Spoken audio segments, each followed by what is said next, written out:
Ladies and gentlemen, there is a genocide going on in Gaza.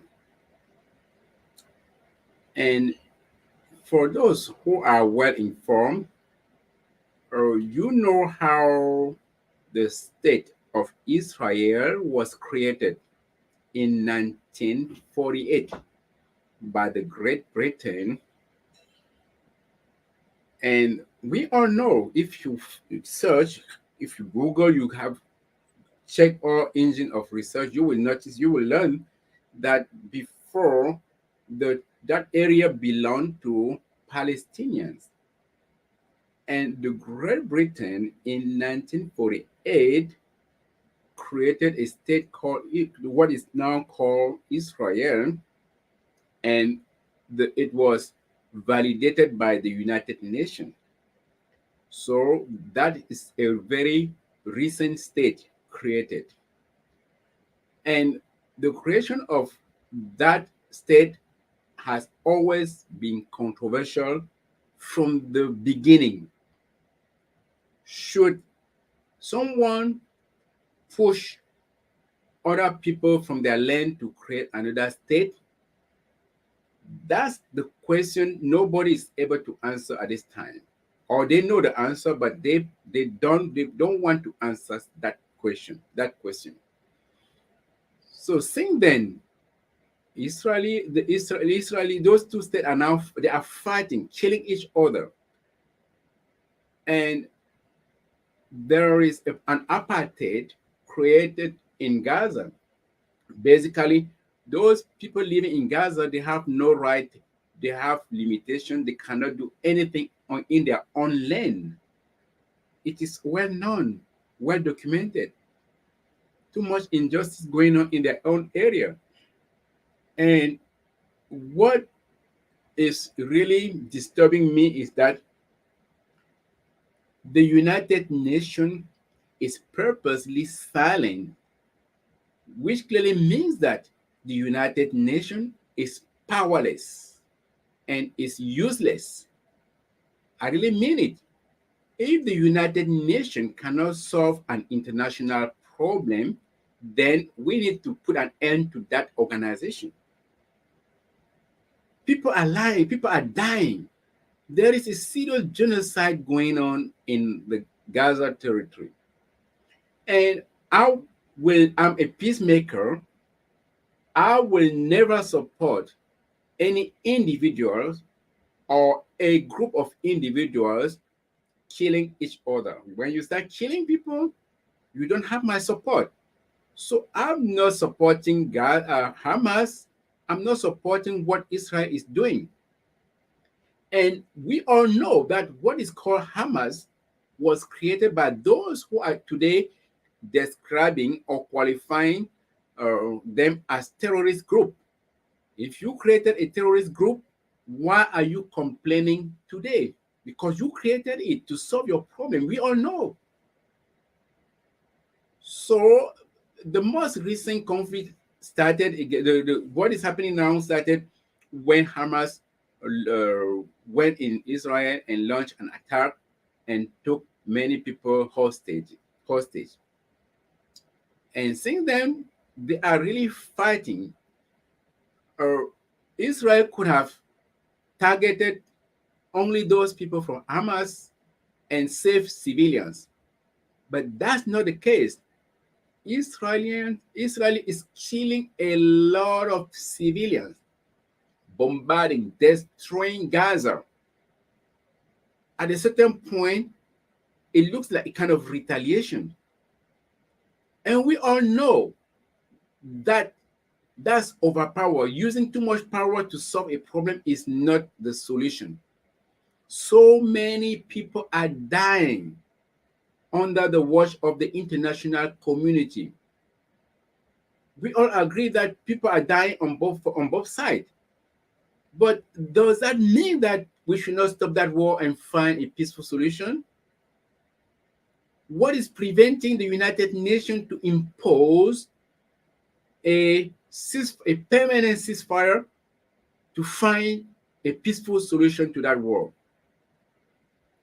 Those countries from NATO are sponsoring that war in Gaza.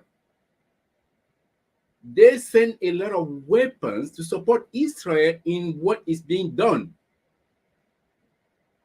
Why should you send too much weapons in such an area, knowing that it could lead to something that we cannot control?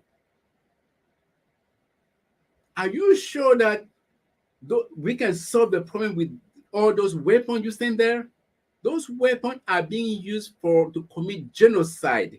And any country who is sponsoring the genocide one day will be judged, no matter what. It will take time, but the history will teach us those people who are committing genocide in Palestine. I'm not for Palestine. I'm not for Israel. I want peace.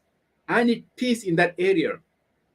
And why are those people who are consider themselves as the leader of democracy, the leader of peace, they are refusing the two-state solution?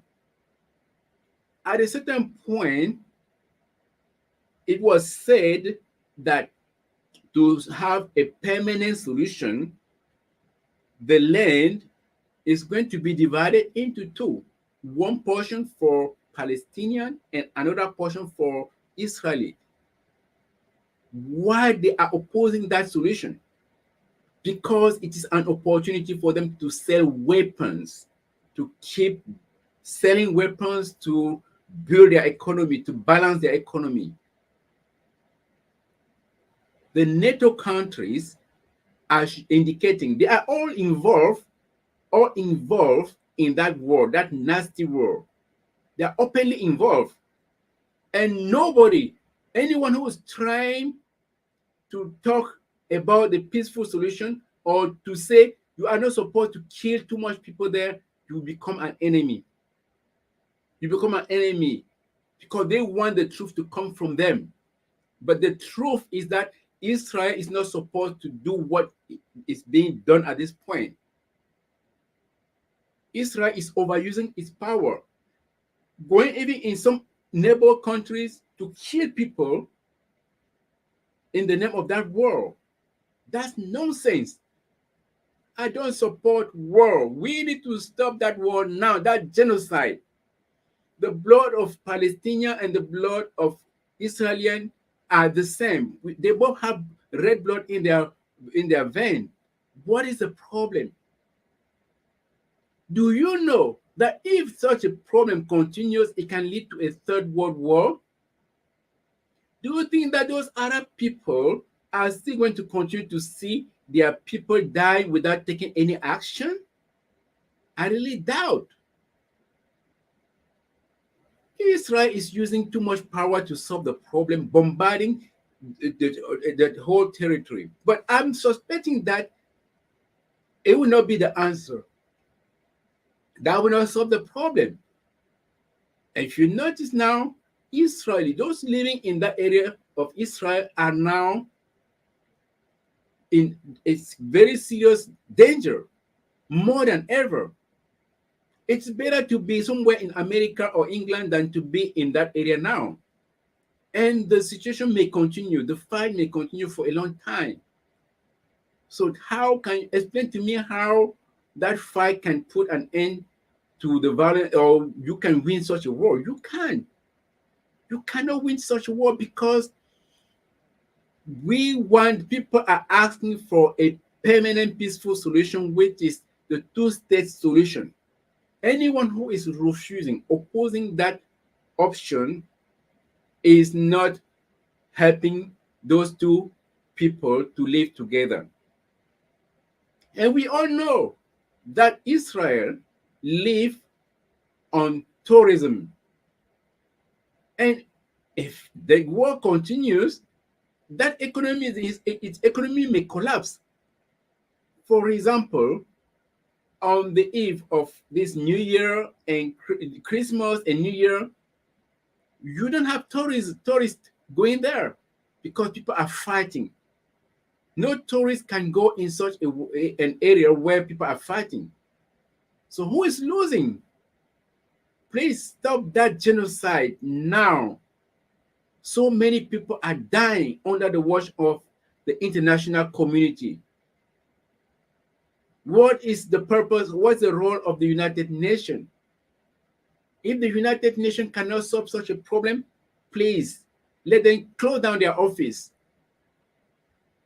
Let them close their office. We're getting tired to have to turn on our radio, our TV, seeing people dying less than animals. Let peace come to that area right now. And we need to stop that genocide.